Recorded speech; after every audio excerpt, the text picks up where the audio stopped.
Vidéo D5A, le politique, l'effet Citystad. Ouvrons une fenêtre sur une des origines de la montée des incivilités lors des rencontres de football. Nous posons comme hypothèse que nombre d'éducateurs et de joueurs prennent de la distance avec le cadre que forme le club au titre de référence institutionnelle et avec les valeurs du sport, notamment celles de respect. Les présidents de clubs, garants du cadre institutionnel, s'agacent de se retrouver devant une commission de discipline pour des comportements inadaptés de joueurs. Il s'agit de problèmes liés au comportement ou à l'attitude. Se glisse, dans ces mots, le langage ordurier, les insultes qui viennent trop facilement à la bouche tant elles sont usuelles. Mais où se trouvent les origines d'une attitude qui décroche totalement avec les valeurs affichées dans chaque club? Dans les quartiers, la famille, les établissements scolaires, la rue? La rue, pourquoi pas? Attardons-nous un moment sur ce point. Depuis quelques années déjà, les city-stades ont fleuri dans les quartiers, à l'initiative des municipalités avec le but de contribuer à l'animation des jeunes et à l'apaisement social. Ces city-stades sont libres d'accès, gratuits et ouverts à tous.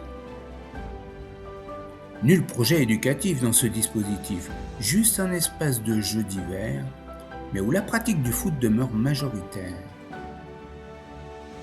Cette idée pertinente, multipliant les espaces de jeu et préservant les installations sportives où se déroulent les matchs officiels, semble entraîner une conséquence qui a échappé au dispositif.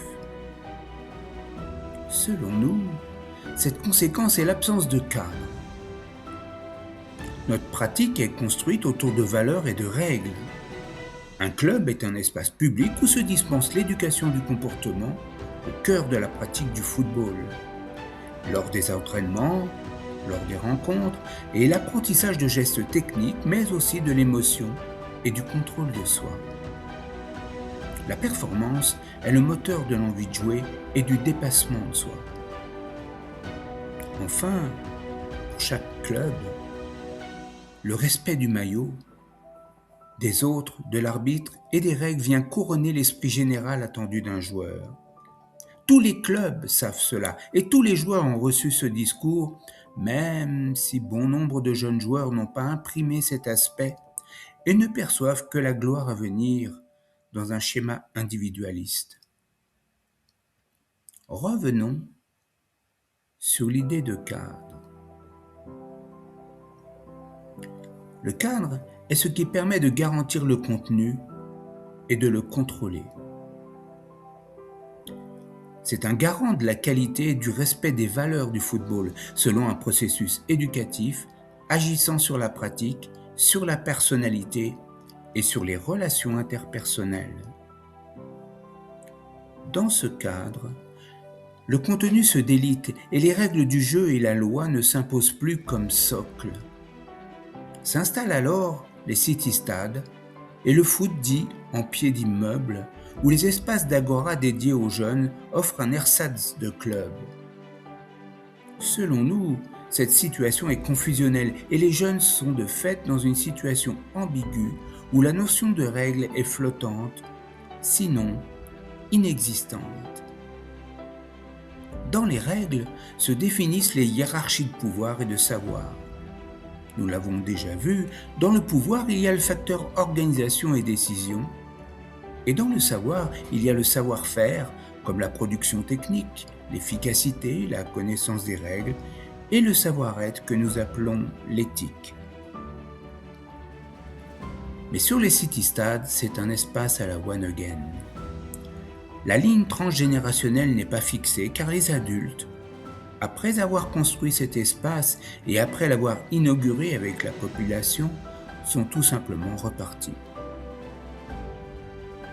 Faites comme bon vous semble, disent-ils. La municipalité laisse se réguler le lieu comme l'entendent les jeunes usagers. Mais c'est une MJC sans animateur ou une crèche sans assistante maternelle. L'idée de Citystad pourrait également se situer en insulte ou mépris de la part des décideurs de la municipalité au regard du travail éducatif et de l'organisation chronophage que les bénévoles consacrent à un club vraiment affilié à la FFF. Ce Citystad devient alors un faux lieu.